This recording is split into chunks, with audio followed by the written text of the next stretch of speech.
Hello အားလုံးပဲမင်္ဂလာပါ MITDC ကွန်မန့်နဲ့ကြောင်းနေပြီးတော့ကြိုဆိုလိုက်ပါတယ်ညီမကတော့မနက်စုမော်ဖြစ်ပါတယ်ညီမဒီနေ့ပြပြပေးသွားမှာတော့ Microsoft Word 2013ထဲမှာ insert symbol နဲ့ inclusion ကြောင်းလေးကိုပြပြပေးသွားမှာဖြစ်ပါတယ်ဒါကြောင့်ဒီကောင်လေးကို delete နဲ့ဖြတ်လိုက်ပါမယ်ပြပြီးတော့ရှင်တဲ့နေရာလေးမှာ insert တွေကိုဝေးလိုက်မယ်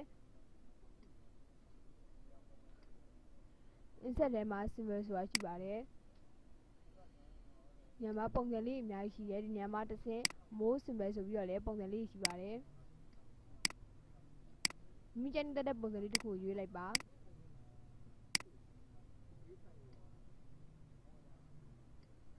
ပြီးတော့ရှင်တော့ insert ကိုနှိပ်ပြီးလိုက်ပါ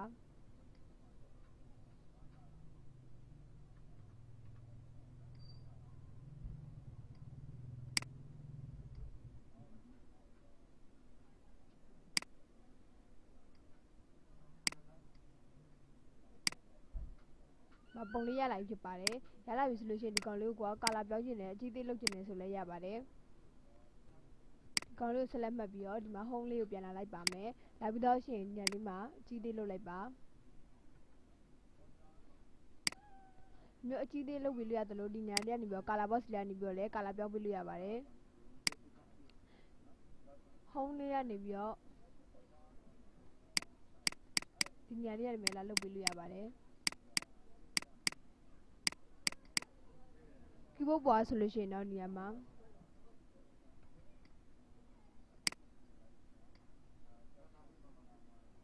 control shift greater than less than နဲ့လည်းအရင်ဆုံးဒီဟာကို select မှတ်လိုက်ပါမှတ်ပြီးတော့ရှင် control shift greater than less than နဲ့လည်းကြည့်သေးလုပ်လို့ရပါတယ်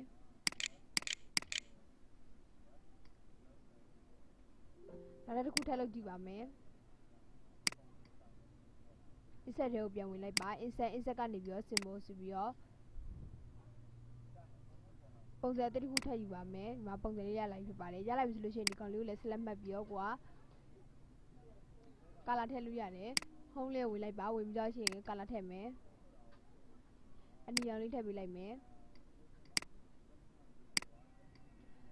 နောက်ထပ်ပုံစံလေးအတစ်ခုယူပြီးတော့ဒီကောင်ကို keyboard ပေါ် shortcut လေးနဲ့လည်းတုံးပြလို့ရပါတယ် insert တွေကိုပြန်ဝင်ပြီးတော့ရှင် symbol တွေကိုတော့ပါမယ် more symbol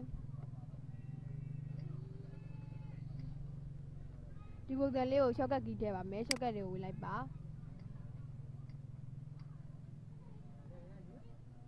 ဝင်ပြီးတော့ရှင်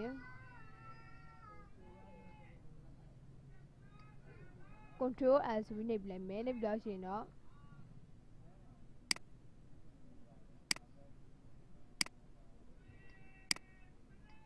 ဒီအောင်သုံးလို့ရရဆိုရင်ဒီနေရာလေးမှာ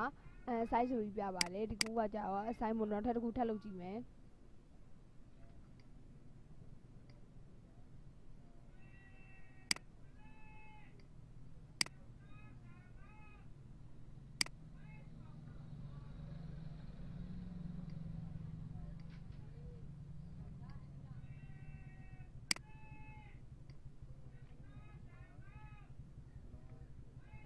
order S ဆိုပြီးလုပ်ကြည့်မယ်ပြီးတော့ရှင်တော့ assign ကိုလုပ်လိုက်ပါ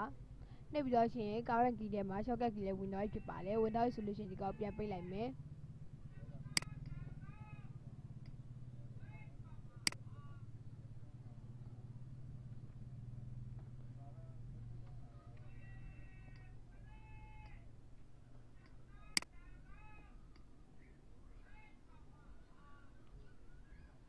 keyboard ပေါ် order L ဆိုပြီးနှိပ်ပေးလိုက်ပါ order L ဆိုပြီးနှိပ်ပေးလိုက်တာနဲ့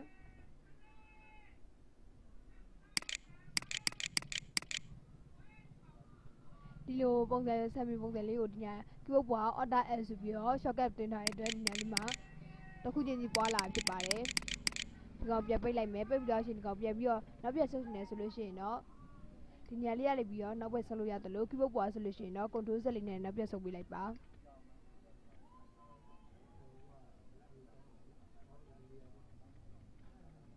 နောက်တစ်ပုံစံလေးတစ်ခုထည့်ကြည့်ပါမယ် insert ထဲဝင်လိုက်ပါဝင်ပြီးတော့ရှင် symbol ဆိုတဲ့နေရာလေးမှာ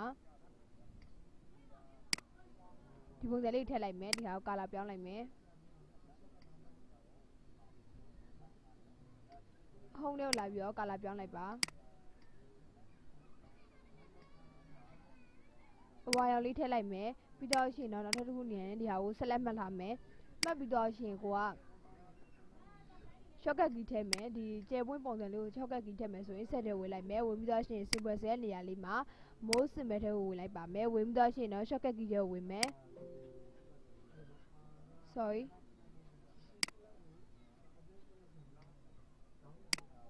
ကျယ်ပွင့်ပုံစံလေးကို select မှတ်ပြီးတော့မှ shortcut key ထဲကိုဝင်ပါမယ်ဒီမှာ symbol ဆိုတဲ့နေရာမှာကျယ်ပွင့်ပုံစံလေးပြပါတယ်ဒီနေရာလေးမှာကိုက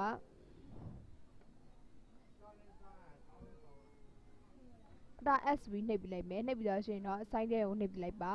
နှိပ်ပြီးတော့ရှင်ဒီမှာ current key ထဲမှာဝင်သွားပြီဖြစ်တယ်ဝင်သွားပြီဆိုလို့ရှိရင် close ကိုပိတ်ကောင်းလဲ close ကိုနှိပ်ပြလိုက်ပါဒီမှာ keyboard ပေါ် order S နဲ့နှိပ်ကြည့်ပါမယ်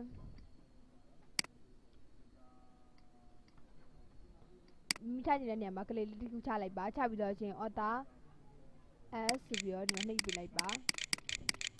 shortcut လေးတွင်ထားတဲ့အတွက်ဒီမှာ keyboard ပေါ် control order S ကိုနှိပ်ပြလိုက်ယူမှာပဲနှိပ်ပြလိုက်တာနဲ့ဒီဟာတစ်ခုချင်းစီဖြစ်သွားပါတယ်ဒီဟာကိုပြန်ပြီးတော့ဒီဟာကိုတင်ထားမယ်ပေါ့နော်တင်ထားမယ်ဆိုလို့ရှိရင် file ကနေပြီးတော့ save ဆိုပြီးတော့နှိပ်ပြလိုက်ပါ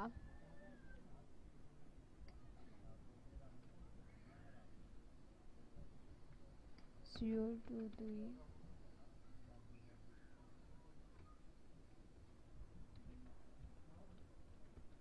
insert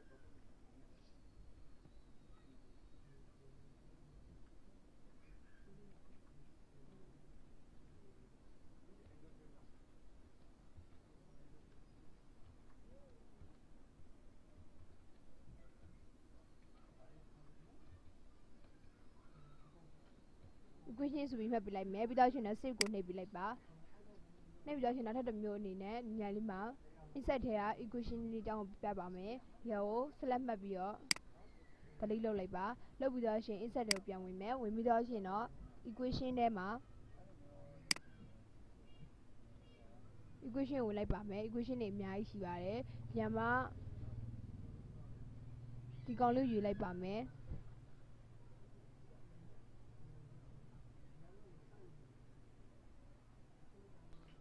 ဒီဟာလေးကိုယူလိုက်မယ်ယူပြီးတော့ရှင်တော့ဒီကောင်လေးကိုဟိုကဒီကောင်လေးရလာပြီဆိုလို့ရှိရင်ကိုကဒီပုံစံလေးကိုကိုယ့်ဘာကိုပြန်ပြီးရေးချင်တယ်ဆိုလို့ရှိရင်ဒီနေရာလေးမှာ insert တွေကိုတွားလိုက်ပါမယ် insert ထဲကိုပြီးတော့ equation ဆိုတဲ့နေရာမှာ insert new equation ကိုနှိပ်ပြလိုက်ပါမကလေးတစ်ချက်ချ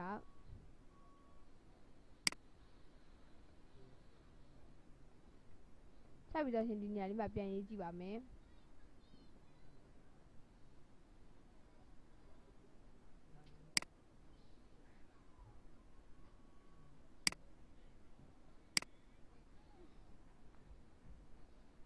စာလုံးဖောင်းလေးတစ်ခုယူလိုက်ပါမယ်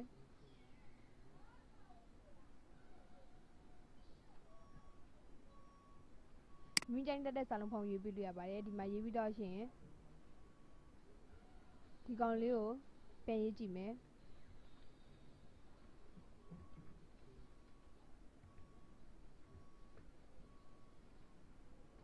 ဆိုပြီးရေးပြလိုက်မယ်ရေးပြီးတော့ရှင်တော့ဒီညာလေးမှာဆိုလို့ရှိရင်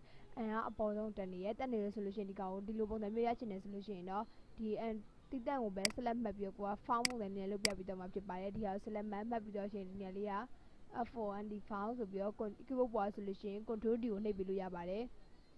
ဒီကောင်နှိပ်ပြီးလိုက်နှိပ်ပြီးတော့ရှင်တော့ဒီမှာ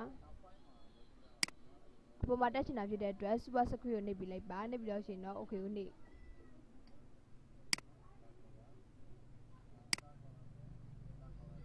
ကောင်ကိုကာလာပြောင်းကြည့်လိုက်မယ်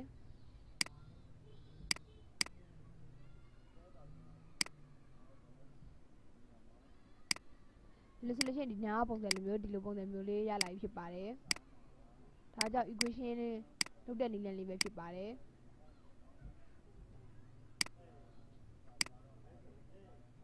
ဒါဆိုလို့ရှိရင်ဒီ insert symbol နဲ့ equation ကြောင်းလေးကိုနားလည်မယ်လို့ထင်ပါတယ်ဒီသင်ခန်းစာလေးကိုကြားနေတတ်တယ်ဆိုလို့ရှိရင်တော့ like and subscribe လေးလုပ်သွားပါအောင်เนาะကြည့်ရှုပေးတဲ့အတွက်လည်းအားလုံးကိုကျေးဇူးတင်ပါတယ်